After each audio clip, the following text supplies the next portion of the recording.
بسم الله الرحمن الرحيم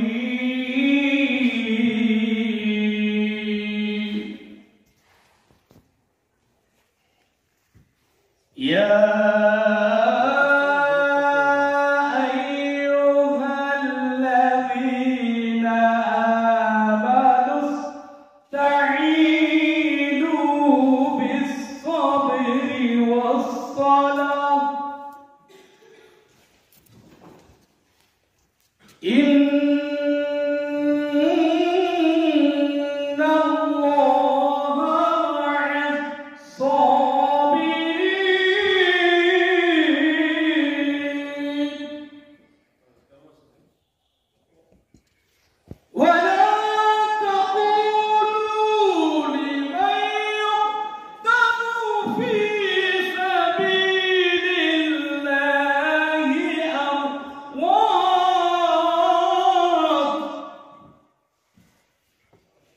بل أحياء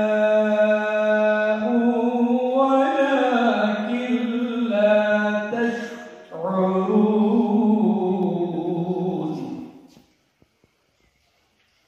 ولنبلونكم بشيء من الخوف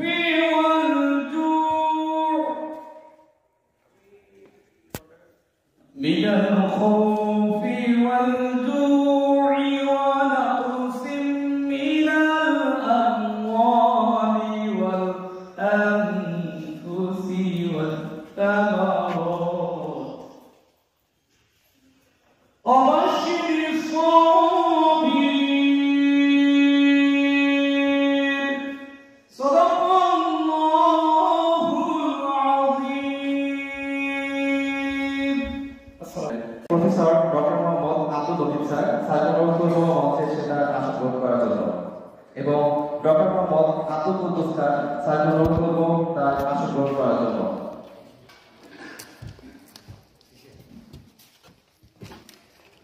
এবং আজকের অনুষ্ঠানে উপস্থিত আছেন উক্ত অনুষ্ঠানের প্রধান আলোচক 2024 সালে ইন্ডিয়া গভর্নমেন্ট থেকে মহাত্মা গান্ধী অ্যাওয়ার্ড প্রাপ্ত টিউমার ও ক্যান্সার বিশেষজ্ঞ ডাক্তার Mohammad Tausifur Rahman sir, MBBS BCS স্বাস্থ্য, MD oncology, consultant TMSS cancer centre Bogura এবং বর্তমানে কর্মরত মেডিকেল অফিসার উপজেলা স্বাস্থ্য কমপ্লেক্স মিরপুর কুষ্টিয়া স্যারকে অনুরোধ করব তার আসন গ্রহণ করার জন্য। অনুষ্ঠানে আরো উপস্থিত আছেন মোহাম্মদ কাদের মঞ্জুর জিলানী, বাংলাদেশ বেতার, রাজশাহী।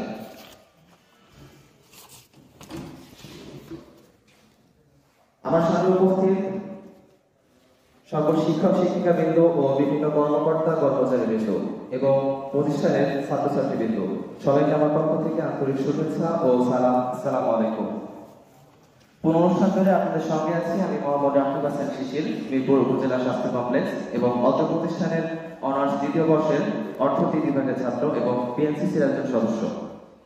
এবং অত্যন্ত ব্যয়বহুল চিকিৎসা, যেটা কি করে মানুষ এটা আগেই সচেতন হলে বা কিছু করণীয় তারা পেলে তারা এই অবস্থা থেকে বাঁচতে পারে, সেই বিষয়ে তারা অনেকদিন ধরে কাজ করছে। তারা এই বিষয়গুলো আমাদের সঙ্গে শেয়ার করতে চাই, আমরা তাদেরকে অনুমতি দিয়েছি এবং সেই অনুসারে আজকের এই সেমিনার। আমি ছোট্ট একটা কথা বলে কথা শেষ করি। আমাদের যেহেতু ছাত্র, আমরা তাকে উৎসাহিত করার জন্যই তাদের অনুমতি দিয়েছি। আমাদের নবীজির একটি কথা আছে, যত রোগ পৃথিবীতে আছে সেই সব রোগের একটা চিকিৎসাও আছে। এই কথাটি কিন্তু অনেক বড় কথা। মানুষ অসহায় হয়ে যায়, ক্যান্সারের আনসার নাই, যার হবে যক্ষা তার নাই রক্ষা, এরকম বহু কথা আমরা শুনি। কিন্তু মানুষ কিন্তু ড্রনিং ম্যান ক্যাচ এটাকে স্ট্রং। আমরা দেখি যে তার সহায় সম্পদ বিক্রি করে চিকিৎসা করে যাচ্ছে, দেশ বিদেশে চিকিৎসা করছে। মানুষকে আশাবাদী করার চেষ্টা করা, সাহস যোগানো সেই, এবং এটি যদি মানুষ সেই স্বাস্থ্যবিধি যদি শুরুর থেকে মানুষ ফলো করে, তাহলেও কিন্তু মানুষ নীরব জীবনযাপন করতে পারে। আমরা আমাদের অনেক সিনিয়র সিটিজেনদেরকে দেখি, কিন্তু আমরা আধুনিক মানুষেরা এই স্বাস্থ্যবিধির দিকে আমরা খুব লক্ষ্য করছি না, যে কারণে আমাদের মধ্যে অনেক রোগ বাসা বাঁধছে। আমাদের লাইফস্টাইলের মধ্যে চেঞ্জ আনা দরকার। আমি এবং এসব বিষয়ে আগের থেকে সচেতন না হলে হঠাৎ করে কিন্তু হয় না, অসুখ হয়ে গেলে আর তার করার কিছু থাকে না। তা আমি আজকের এই সেমিনারের মধ্য দিয়ে আমাদের মধ্যে এক ধরনের অ্যাওয়ারনেস ডেভেলপ করবেন এবং আমরা আরো অন্যদেরকে আমরা উৎসাহিত করব, তোমরা এইভাবে জীবনযাপন করো এবং সব রোগ শোক থেকে বাঁচার চেষ্টা করো। আর কেউ যদি কোনো না কোনোভাবে রোগগ্রস্ত হয়ে পড়ে, রোগাক্রান্ত হয়ে পড়ে, তার পাশে সেই কথাকে বলা, তাকে সাহস যোগানো। আগেই যে তোমার আর রক্ষা নাই, এটা বলা ঠিক না। ইসলাম এটা আমাদেরকে ডিসকারেজ করে। কোনো রোগী দেখতে গেলে রোগী বলতেন যে তুই ভয় পেও না, ভালো হয়ে যাবা, এবার উৎসাহিত করা। যে আমরা সেটাও চেষ্টা করি। আমরা মনে হয় যে আমি কথা দীর্ঘায়িত করতে চাচ্ছি না। আজকের এই আমাদের উপস্থিতি, আমাদের যারা আয়োজন করেছে তাদের এক্সপেকটেশন ছিল যে আমাদের আরো অনেক ছাত্র আসবে। মাঝখানে দুটো দিন একটা লিভ গেল বসে এবং তার আগে একটা অনুষ্ঠান ছিল কলেজে। আমরা নিউজ দিয়েছি এবং আজকেও বিভিন্ন বিভাগে এই সংবাদ পরিবেশন করার চেষ্টা করা হয়েছে।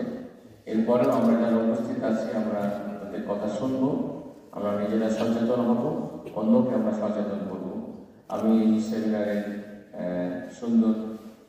সুন্দরভাবে এটা শেষ পর্যন্ত চলুক সেই প্রত্যাশা রেখে আমার কথা শেষ করছি। আসসালামু আলাইকুম।